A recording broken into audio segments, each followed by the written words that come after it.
So here we go, frame 6, important break coming up. They're all important really, but... And a scratch. Well, here's a big opportunity for Jacob. Close to shut this match out. And look at the yellows. You can't see him not taking yellows here, they're just everywhere.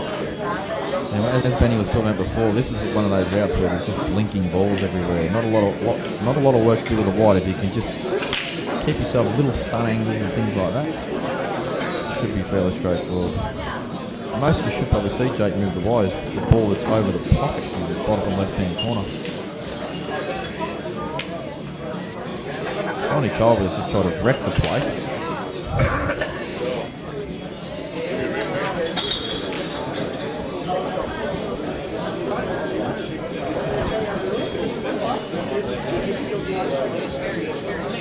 Here's a shot that I said he moved the white the most, and when I say the most, it's only going to be a couple of foot.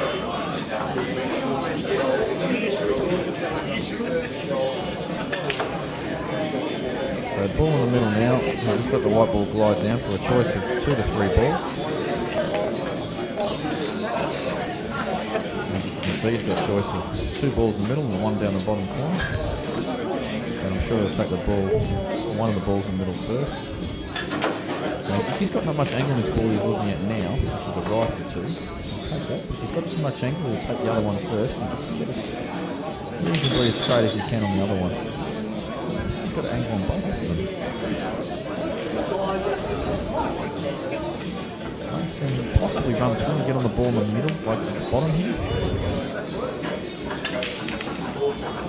Well, I would personally just probably hit that a little bit harder and take that other ball that's towards the bottom of the table. Then he could have stunned up the table, had a choice of 2 balls once again. Now he's trying to restrict himself a little bit with that angle.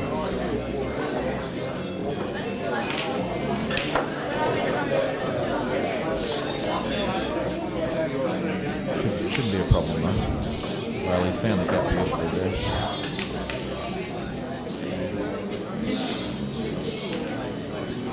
Yeah, just checking where he wants the white so he doesn't sneak himself to the black.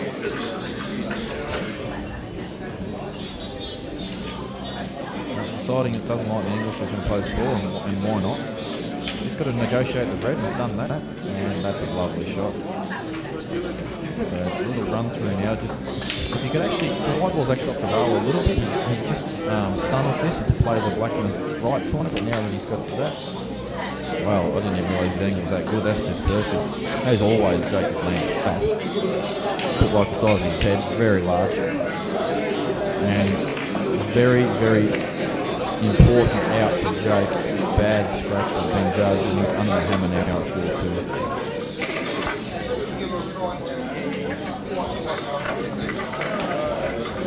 And what's more important is that Jake's break and he's been getting, well, I experienced it, he's been getting some huge spreads and balls off breaks too.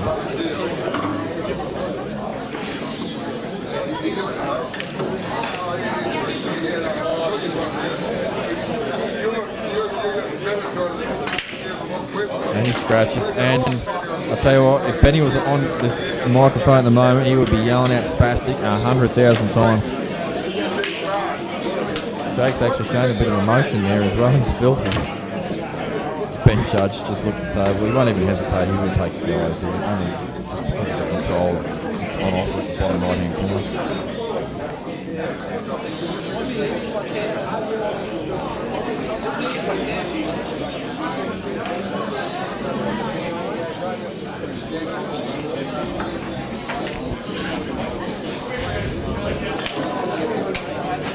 As usual, Ben takes a bit of time just to work out what he's doing. He's made his decision, obviously yellows as discussed earlier, and it's all about getting some positions. Just snooker players, man. Instead of just coming off back pushing and coming down the table, he's off to take the scenic route there too.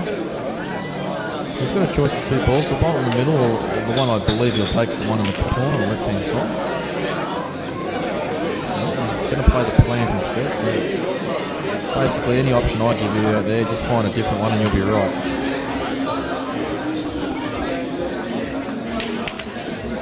That's a nice little shot. If he's picked that gap, he's played that supremely well.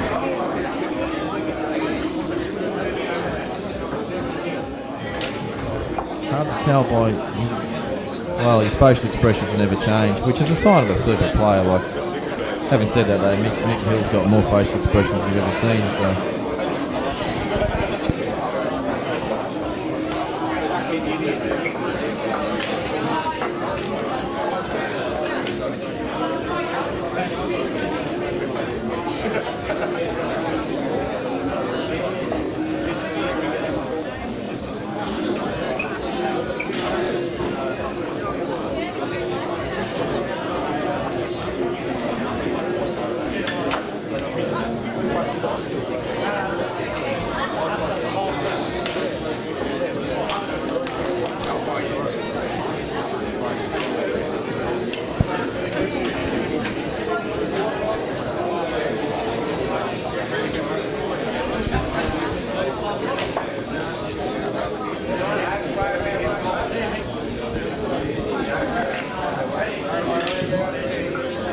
Ben's taking his ball in the middle. It's pretty thin. He's just dobbed it. And he's... Oh, I don't think he's held the white. Let's see if we can tell. No point looking at his face. It never changes.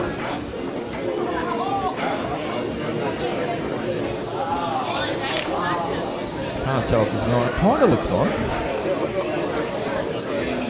I mean, he has got the ball at the bottom, which is playing, so obviously the other yellow's not on.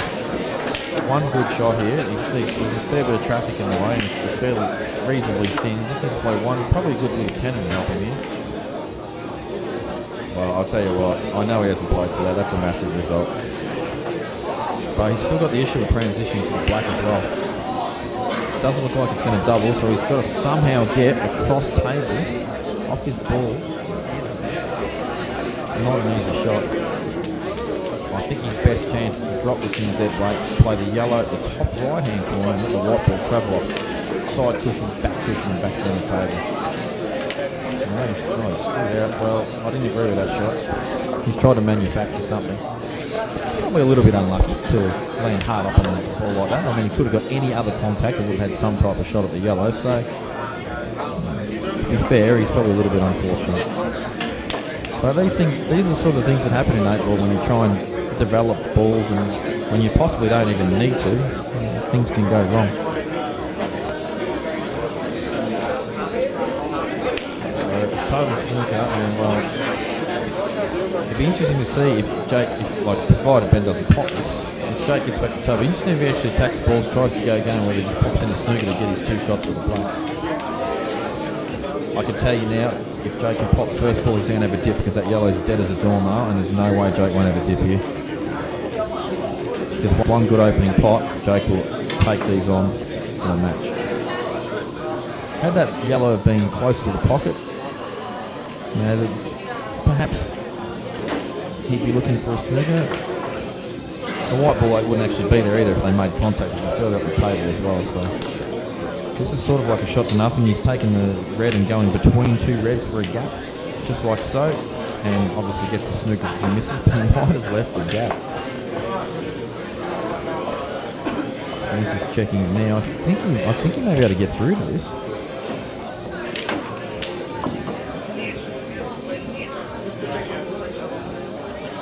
Even though he can get through to it, not a lot he can do, but I guess putting it in a more potable position should he get back to the table. But this is where we need someone like Benny who just plays these X-Factor shots and says, oh yeah, you just pop this off 3 rails. Well, he doesn't believe he can get through, so we're going to see. He's not going to hit this dead weight. He's going to try and bring us into the game. And that's a pretty good shot. What made that shot so good is he's actually come off the back cushion, keep the white ball down there. How do you hit that full contact? Pull it a little bit thin, the white ball comes back up the table. And I'll take another snooker. And I'll this is a much harder snooker to get out too. May be able to come off the side cushion on the left-hand side. You have to use right-hand side though to angle the white.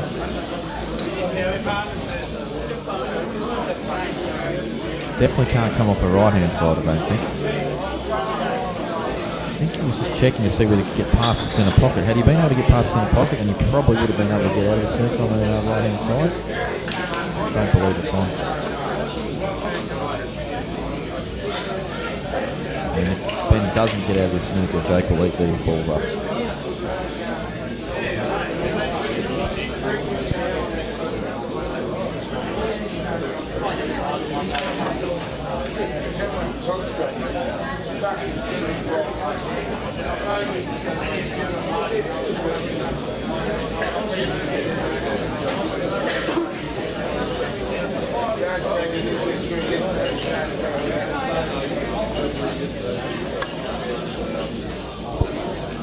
Well, he's tried to do everything he can to hit that. He's given himself multiple chances off multiple rails, and he's somehow gone around it. And the worst part for that is, I don't agree with the pace that he's hit that at, purely because if he had to just hit it a bit softer, he would have Jake long at least. Now he's going to kick the black like so. This match is over.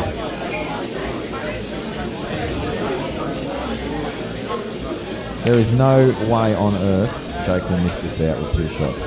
In fact, he's taken 0.4 of a second a shot. This looks familiar. This reminds me of something from earlier on today.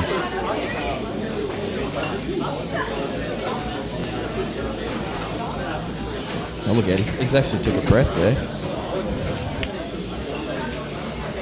So, unless lightning hits the table and makes the pocket disappear, Jake McCartney will be playing Mick Hill in the final.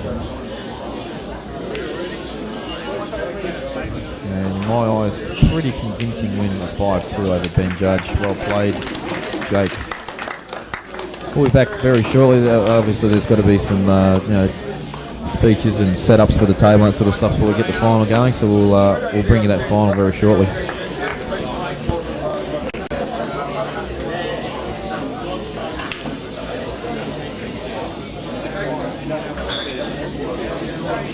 Well played, Jake McCartney. Ooh, beauty! A little bit of elevation.